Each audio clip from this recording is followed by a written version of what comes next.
Are you anxious all the time? You wake up in the middle of the night and worry about things. Maybe you're going through a particularly rough time in your life, and so you're hypersensitive. I've never been surprised as a clinician that people are anxious. Maybe you're physiologically ill and less resilient than you should be. Maybe you're not eating enough. One thing I would recommend to begin with is to make sure that you just try this. I know it's surprising advice. Try to eat a big breakfast for like 2 weeks.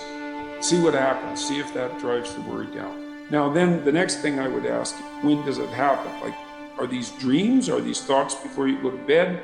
Do you wake up in the middle of the night with these visions running through your head?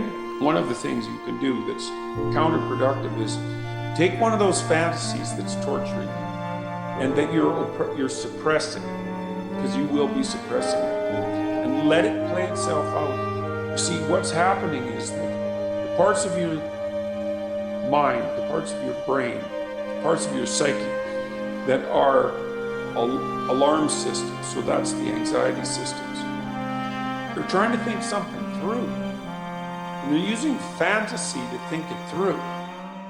This is actually a form of thought that's torturing you, because it's reasonable for the parts of your brain that are on the outlook for negative occurrences to think, well, what if?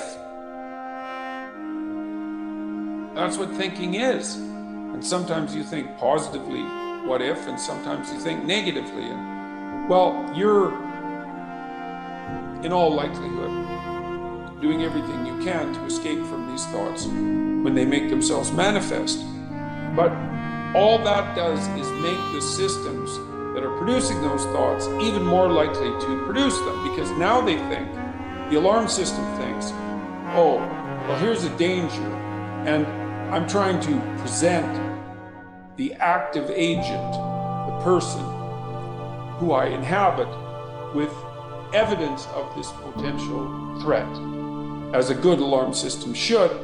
And it turns out that they're so afraid of the message that I'm delivering that they won't even listen to it. Therefore, the situation must be much more dire than I suppose. I'm going to have to amplify and increase the emotion of my statement and the repetitiveness of the thought.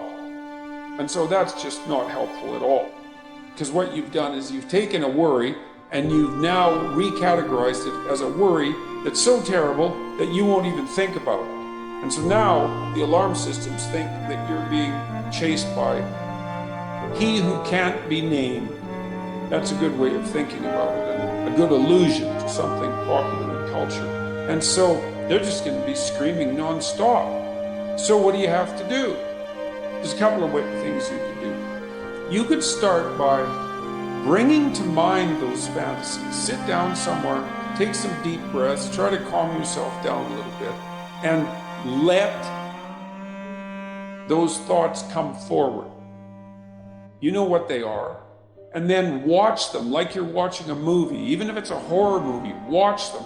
Let the whole fantasy play out and see what comes out at the end. It's going to be frightening to do this. Even if the vision is quite horrific, right? The entire thought is quite horrific. You have now indicated to your anxiety systems that you have enough courage to face the worrisome event. And just that alone should be helpful. Now, you may have to do this multiple times, and you might have to do it with all the thoughts. You'll know that you've done it enough when doing it starts to become mundane, when all the emotion goes out of it. And if you're particularly frightened, that might take a long time. Now, the other thing that you might really consider, and this is something you can do as an adjunct, is you should think about what you would do if this would happen. It's a hell of a thing to bear that kind of responsibility. It takes a person out of the ordinary. It takes them out of themselves. And, as if it happened in real life, and to take even the worst case situation. And then the question is, what would you do and what should you do? And the answer is, you don't know. be unbearable and the end of the world. It's not surprising that you think that, but it's not helpful. Because people have to live through catastrophe. It's incumbent upon you to develop the psychological strength to be able to tolerate what it is that your anxiety alarm systems are tormenting you with. And you might think, well, that's impossible, but it's not impossible, because people live through catastrophe. And they do that in large part by discovering that there are darker and stronger forces within them than they might be willing to appreciate. And that one of the consequences of integrating those forces is that you have the strength and the cruelty, in some strange sense, to endure, to dare continue to live, even if the unthinkable happens. And it's no simple matter to think of that as a moral step forward, but people are called upon to be strong, and strong in the face of the worst catastrophe. Your psyche is tormenting you with precisely that. It won't let you go. It'll shake you like a dog shakes a rat. It won't let you go until you deal with mortality. You have the freedom to choose which of the two difficult paths you're going to choose, and the one that involves voluntary confrontation with what tortures and torments you. It's rough, man, but I'll tell you, it's a lot better than living in constant worry. That's the pathway that's going to lead back to the stability that you need. You don't want to bite off more than you can chew, but it doesn't mean that you can't wrestle with part of reality, some part that's small enough so that you have a good shot at victory.